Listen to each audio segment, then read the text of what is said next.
Timbog ang isang lalaki matapos makumpiskahan ng mahigit 300,000 pisong halaga ng shabu sa ikinasang bypass operation ng pulisya sa Limay, Bataan. Ang report mula kay Patrolwoman Jilly Peña.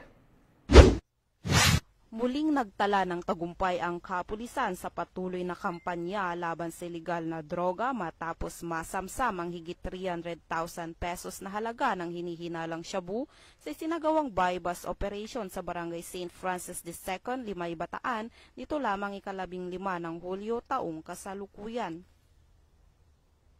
Ang operasyon ay pinangunahan ng Limay Municipal Police Station sa ilalim ng pamumuno ni Police Major Jimmy Albert A. Desin, hepe ng Limay MPS, sa mahigpit na gabay at direktiba ni Police Colonel Marites A. Salvadora, Provincial Director ng Bataan Police Provincial Office.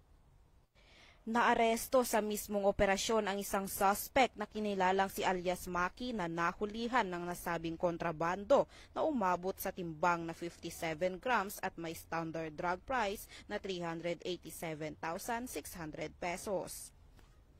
Yun po, yung suspect po natin, hindi po siya taga rito sa Bataan. Galing pa po siya ng Taguig.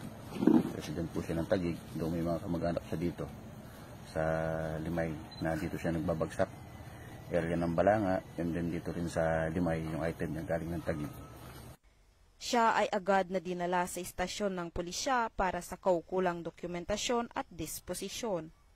Nahaharap ngayon ang suspect sa kasong paglabag sa Sections 5 at 11, Article 2 ng Republic Act 9165 o ang Comprehensive Dangerous Drugs Act of 2002.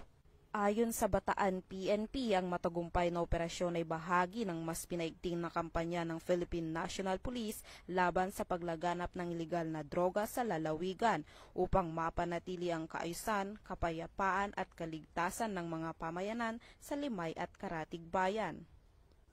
Patuloy ang panawagan ng kapulisan sa publiko na makipagtulungan sa pamamagitan ng pagbibigay ng impormasyon upang masugpo ang mga kriminal na aktibidad sa kanilang komunidad. Mula dito sa gitnang Luzon, ako ang inyong PNN correspondent, Patrolwoman Jilly Peña, alagad ng batas, tagataguyod ng Balitang Pulis.